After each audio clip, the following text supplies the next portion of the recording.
ಇವತ್ತು ನವರಾತ್ರಿಯ 3ನೇ ದಿನ, ಕಲರ್ ಗ್ರೇ. ಇವತ್ತು ಚಂದ್ರಘಂಟ ದೇವಿಯ ದಿನ. ಸೀರೆ ಅಂಗಡಿಯಲ್ಲಿ ಸೀರೆ ಶಾಪಿಂಗ್ ಮಾಡ್ಬೇಕು ಅಂದ್ರೆ ಗ್ರೇ ಕಲರ್ ಸೀರೆ ಬಂದ್ರೆ ಇದೇನ್ ಡಲ್ ಕಲರ್ ಅಂತ ಸೈಡ್ ಎತ್ತಿಟ್ಟಿರ್ತೀವಿ. ಕಳೆದೊಂದ್ 2 ವರ್ಷದಿಂದ ನವರಾತ್ರಿಲಿ ಗ್ರೇ ಸ್ಯಾರಿ ಡೇ ಕೂಡ ಬರುತ್ತೆ ಅಂತ ಗ್ರೇ ಸ್ಯಾರಿನ ಸ್ಪೆಸಿಫಿಕ್ ಆಗಿ ಶಾಪಿಂಗ್ ಮಾಡ್ಕೊಂಡು ಬರ್ತಾ ಇದೀನಿ. ಮೈಸೂರೊಳೆ ಆದ್ರೂ ಪ್ಯೂರ್ ಮೈಸೂರ್ ಸಿಲ್ಕ್ ಸ್ಯಾರಿಗೆ ಅಷ್ಟು ದುಡ್ಡು ಕೊಟ್ಟು ತಗೊಳಕ್ ಮನ್ಸಾಗ್ಲಿಲ್ಲ. ಅದಕ್ಕೆ ಕ್ರೇಪ್ ಮೈಸೂರ್ ಸಿಲ್ಕ್ ಸ್ಯಾರಿಗೆ ಜೈ ಅಂತಿದ್ದಾಯ್ತು. ಸೀರೆ ಹಾಕೊಂಡು ರೆಡಿ ಆಗೋದಷ್ಟೇ ಅಲ್ಲ, ನಮ್ಮಲ್ಲೂ ಒಂದ್ ದಿವಸ ಲಲಿತ ಸಹಸ್ರನಾಮ ಇಟ್ಕೊಳ್ಳೋಣ ಅಂತ ಇವತ್ತು ನಮ್ಮನೇಲಿ ಪೂಜೆ.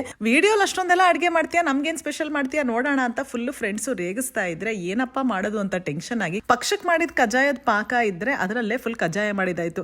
ಅಯ್ಯೋ ಮರ್ಯಾದೆ ಉಳ್ಸಪ್ಪ ಕಜ್ಜಾಯ ಅಂತ ಹೇಳಿ ಮಾಡಿದ್ದಕ್ಕೆ ಒಂದ್ ಸ್ವಲ್ಪ ಲೆವೆಲ್ಗೆ ಚೆನ್ನಾಗೇ ಬಂತು. ಜೊತೆಗೆ ಮಸಾಲ್ ಪುರಿ ಮತ್ತೆ ರವೆ ಇಡ್ಲಿ ಚಟ್ನಿ ಮಾಡಿದ್ದಾಗಿತ್ತೆ. ಪೂಜೆ ಮುಗಿಸಿ ಊಟ ತಿಂಡಿ ಮಾಡಿ ಫೋಟೋ ಸೆಷನ್ ಕೂಡ ಜೋರಾಗಿ ಆಯ್ತು. ಸ್ಯಾಟರ್ಡೆ ಆಗಿದ್ರಿಂದ ಇನ್ನು 3 ಕಡೆ ಇನ್ವೈಟ್ಸ್. ಎಲ್ಲಾ ಕಡೆ ಗೊಂಬೆ ನೋಡ್ಕೊಂಡ್ ಬರಕ್ ಹೋಗಕ್ಕೆ ಕಾರ್ ಹತ್ತಿದ್ದಾಯ್ತು. ಮೊದಲನೇ ಸ್ಟಾಪ್ ನಮ್ ಮೈಸೂರವ್ರದೇ ಮನೆ. ಮೈಸೂರವ್ರ ಅಂದ್ಮೇಲೆ ಗೊಂಬೆ ಅಲಂಕಾರ ಅಷ್ಟೇ ಭರ್ಜರಿ ಆಗಿರುತ್ತಲ್ಲ.